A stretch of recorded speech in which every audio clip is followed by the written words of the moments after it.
আসসালামু আলাইকুম। আমি শরীফ আহমেদ।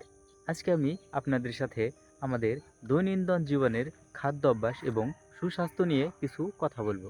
হাতে একটু সময় থাকলে ভিডিওটি দেখার অনুরোধ রইল। চলুন শুরু করা যাক। আচ্ছা, আপনি কিভাবে খাবার গ্রহণ করেন? জানেন কি সঠিকভাবে খাবার গ্রহণ না করলে নানান স্বাস্থ্য ঝুঁকি হয়? চলুন একটু সহজভাবে বুঝি। একটি ছেলে সবসময় মাছ এবং মাংস দিয়ে পেট ভরে ভাত খেত। শাকসবজি একদমই খেত না বা পছন্দ করতো না।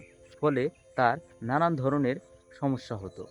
যেমন অল্পতেই অসুস্থ হয়ে পড়া, শরীর দুর্বল লাগা, আরও নানান ধরনের সমস্যা তার হতো। তার মূল টার্গেট ছিল পেট ভরে ভাত খাওয়া। তার মা তাকে বলেছে, আর কিছু খাও বা না খাও, পেট ভরে ভাত খেতে হবে। মনে রাখবেন, এটা একটি ভুল পদ্ধতি। শিশুকে এভাবে খাওয়ানো উচিত নয়। কথায় বলে, মাছে ভাতে বাঙালি। এক টুকরো মাছ দিয়ে বাঙালি পুরো এক প্লেট ভাত খেয়ে ফেলে, অথবা অল্প একটু তরকারি দিয়ে সে পুরো এক প্লেট ভাত খেয়ে ফেলে। আসলে এভাবে খাওয়া উচিত নয়। কিভাবে খাওয়া উচিত? আমাদের দৈনন্দিন জীবনের খাদ্যাভ্যাসে 25% ভাত থাকা উচিত এবং 25% প্রোটিন থাকা উচিত এবং পুরো 50% জুড়ে শাক এবং সবজি থাকা উচিত। শাক এবং সবজিতে থাকে নানান ধরনের ভিটামিন, যা আমাদের শরীরের রোগ প্রতিরোধ ক্ষমতা বৃদ্ধি করে। ভাত বা রুটিতে থাকে কার্বোহাইড্রেট, যা আমাদের শক্তি তৈরিতে সাহায্য করে। ভাত বেশি খেলে শরীর ফ্যাট হিসেবে জমা রাখে, যা আমরা বলে থাকি তার ভুঁড়ি হয়েছে। আসলে সেটা ভাত বেশি খাওয়ার কারণে শরীর ফ্যাট হিসেবে জমিয়ে রেখেছে।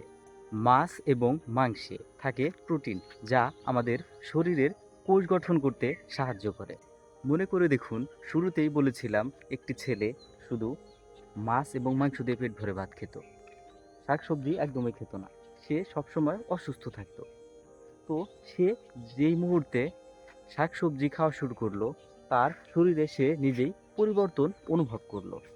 সে সুস্থ সবল হতে শুরু করলো, কারণ তার শরীরে যত ধরনের প্রোটিন ভিটামিন দরকার সে সবগুলোই পাচ্ছিল।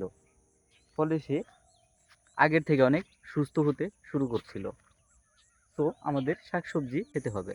সর্বশেষে একটি অ্যাডভাইস থাকবে, আপনার শিশুকে আপনি সকল ধরনের শাকসবজির সাথে পরিচিত করুন, যাতে সে বুঝতে পারে কোন শাক কোন সবজির কী ধরনের স্বাদ।